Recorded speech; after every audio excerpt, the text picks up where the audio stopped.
Welcome to the CORE Cultivation Podcast, where we break down the moves that matter most for your mental and physical well-being. I'm Marcia, your wellness architect with a mic, a mat, and a mission, and this is where coaching meets real life, so you can commit, own, rest and reflect, and engage your way to better health. Before we get started, please remember the information shared here is for educational purposes only and is not for formal medical or mental health advice. Always follow the guidance of your licensed healthcare provider. If you're in crisis, please dial 988 or go to your nearest emergency room. By listening, you acknowledge that you are responsible for your own mental and physical well-being, and you release CORE Fitness, me, and any affiliates from any and all liability. Let's get started. Hey there, welcome back to the CORE Cultivation Podcast. I'm Marcia, and today we are focusing on functional fitness, more than just burpees and bootcamps. So I have to admit, when I first heard the term functional fitness, I didn't know what it meant. And I did not care at the time when I was moving and exercising. At that point in my, I guess, movement career, I was dancing and having fun. And there's nothing wrong with that, but I just was not thinking about movement as being functional. It was just movement for fun that also happened to benefit me physically and also happened to benefit me, in to a degree emotionally as well. But I just hadn't thought about what functional fitness was, hadn't heard of it. It was not on my radar. So that said, I have to ask you, how is the exercise you're doing or your movement regimen or workout regimen preparing you to function better in your daily life? And as you think about that, your fitness regimen, your workout routine should support your independence. It should help with your energy. It should help you with your daily living task. It should not be going hard just for the sake of going hard, being in beast mode for the sake of being in beast mode. And so I chuckle here because as a fitness instructor, when I'm going through some of my classes and showing people move that we're going to do, and I will show them options for levels of intensity or complexity. Oftentimes, I will have those folks who want to automatically go to the hardest level. They want to go hard, they want to go beast mode. And so this just speaks to that there are a lot of people who like to work out for the challenge and get something from that. And that's not a bad thing. But again, how are your workouts translating into your daily living? And depending upon how you answer that, will determine how functional your workout is, because that is what functional fitness, functional training is all about. It's about training the body for everyday life, for real life. So, the National Association of Sports Medicine defines functional fitness as training that mimics and strengthens movement patterns required for everyday living. So we're basically just talking about what is it that you're doing in your everyday life? How is it showing up? And how does your workout look like that? It's about practical movements. So you can go to the gym, you can have your routine, your weight routine, and your machines or whatever. But are those movements translating into your ability to better navigate your living situation and the daily tasks that you have to do? So I could go to the gym and do 1,000 leg presses or something on a machine, but can I go up a flight of stairs without getting winded? I can maybe do 1,000 push-ups, but is that going to help me to maintain my balance and coordination if I'm carrying bags of groceries in both of my hands? That's what functional fitness, that's what functional training is. It's about multi-joint movement, body weight exercises, different types of mobility and balance challenges to help you navigate your daily life, whether that is navigating a parking lot with all sorts of obstacles in it, picking up a bag of groceries, getting in and out of the car. That's what functional fitness is there to support. Everyday movement patterns. So let's just go on and think about your everyday moving patterns. When you wake up in the morning, how are you transitioning from laying down to sitting to standing?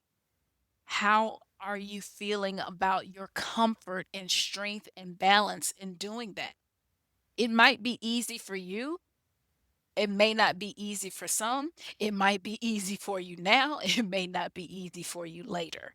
But depending upon what your challenges are, you might need to figure out, or you might need strengthening in this area. How are you moving when you are going in and out of the bathroom? Sitting and standing from the toilet seats? How are you operating in your kitchen when you go prep your breakfast and you pull open the refrigerator door, pick up a heavy dish, twist and rotate to set it down on a counter, go back to push the door closed, and then go on about reaching for a plate up and rotating? How are you operating when you then have to go out, stepping down onto a step or stepping up into a car, sitting down, rotating your body, swinging your legs? These are the types of movements that functional fitness targets. It's daily life. And that doesn't mean sometimes when we hear daily life and daily living, we are thinking that these activities are reserved for people who might have some sort of limitations, a disability, or they're older. Let's be honest. Don't think that functional fitness is reserved for a certain age group or a certain type of people. This is daily living, period. So, whatever your level of functioning is, there's always room for improvement. There's always room for strengthening. And so, the physical side, these domains, the reaching, the pushing, the pulling, the sitting, the standing, all of that's something that we do on an ongoing basis and can benefit from getting ongoing training in those areas. It really applies to everyone. So, I talked about it from the physical standpoint and the benefits of functional fitness and allowing you to physically navigate your world. One of the big pieces of functional fitness is that it is also brain fitness. Now, we know that movement for the body is good for the brain as well. So, functional fitness is not just about muscle coordination, it's also about brain coordination. And so it involves learning, memory, again, coordination, attention, problem solving, because it's about getting that brain to body connection, those neural pathways activated and going to support functional living and brain fitness. You are really doing your brain a great service when you engage in this particular type of movement. It typically involves dual tasking. And so, if you're not familiar with that, it sounds a lot like multitasking, but it is not. Dual tasking is when we're looking at motor skills, doing something physically while also doing something cognitively. So, multitasking, which is really not good for your brain. And you're really not multitasking. You're just switching between two tasks really quickly, but it's not good for you. But multitasking is when you are doing two cognitive tasks at the same time. So I'm trying to solve a math problem while also writing an email, or I'm talking with someone while also trying to listen to something else. Two cognitive tasks. Dual tasking is the physical side along with the cognitive side. And so when we are dual tasking, it is going to challenge us. It makes that brain to body connection. So you're not just going through the motions without thinking about it on rote kind of autopilot, something like you're on a treadmill and you just got your steps going, or you're rowing some type of movement that is repetitive and you're not having to think about what you're doing because you're on autopilot.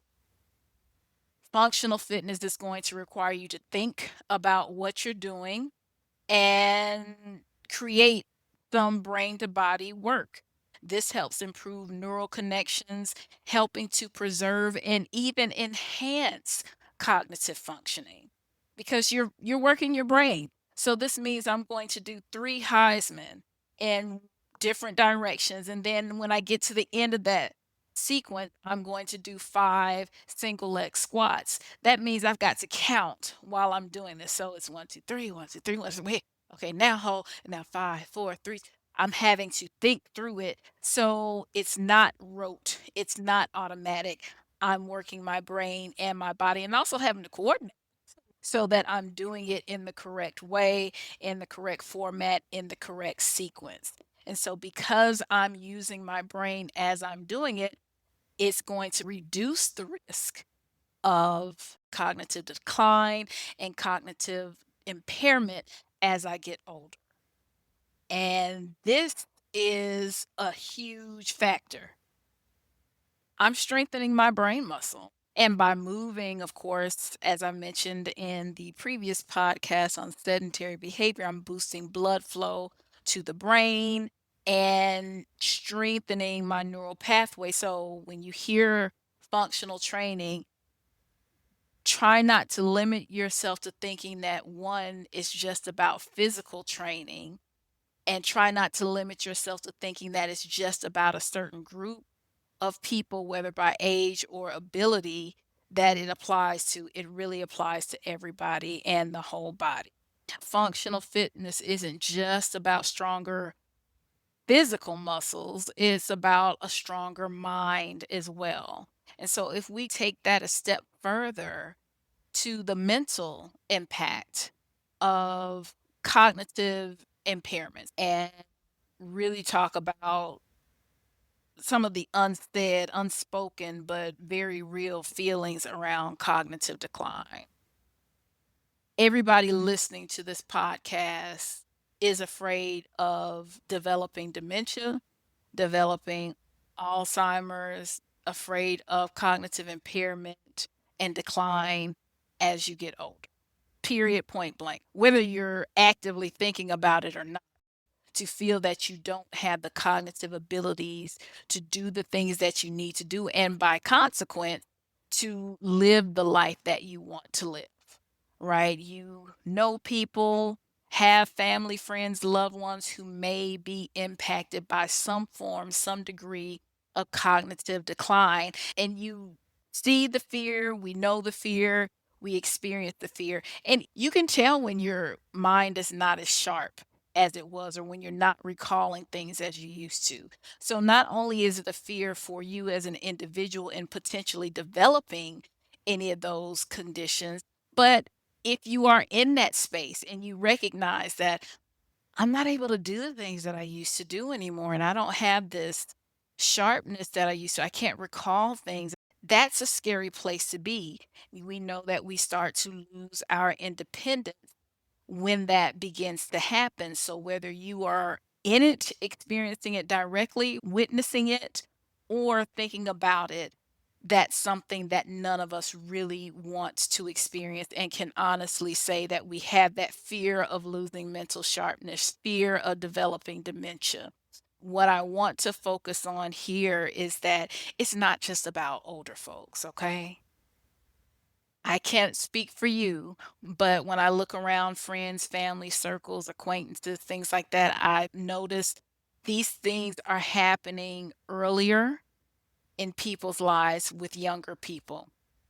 And so if you're listening and you're thinking that this doesn't really apply to me, I'm young, I don't have to worry about that right now. Not so sure. There are more and more instances of people experiencing cognitive declines at an earlier age. Now, whether that is maybe a result of the pandemic, higher stress levels, there are a number of things that we could potentially point to. But this is not something you want to say only applies to them, that group over there. I don't have to think about it. It's something that impacts many people in many different stages of life. The other thing that happens is there's also a bit of a just a defeatist attitude that comes along with it.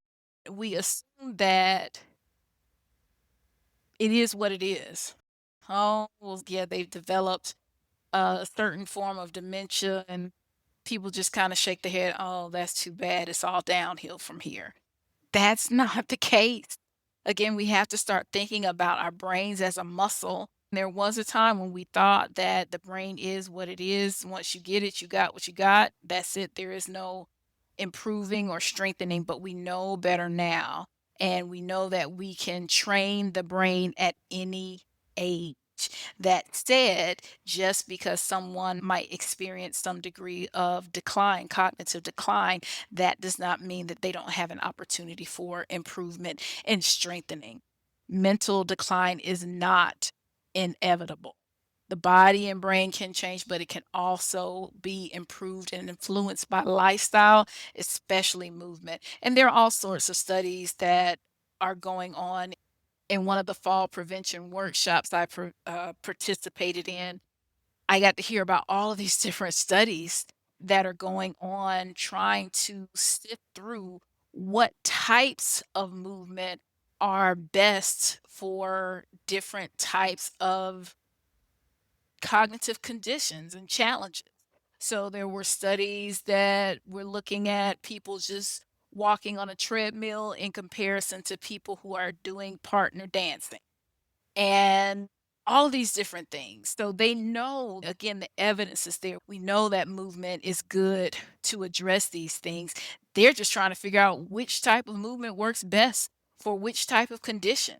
So, cognitive decline and cognitive impairment is not a done deal. Functional movement can help improve brain activation, neural strengthening, and mental engagement. And how does that impact your mental wellness? How does that impact your emotional wellness? Well, that improves your confidence. That improves your overall happiness.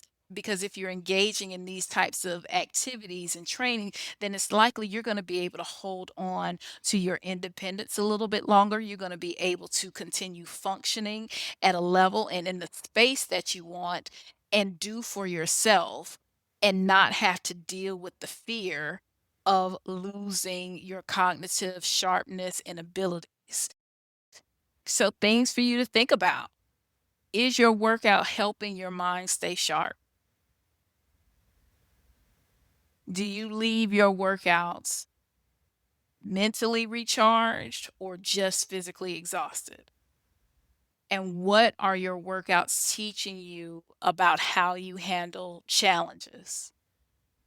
These questions are not just about the physical impact of a workout, it's about the emotional, the mental, the brain fitness.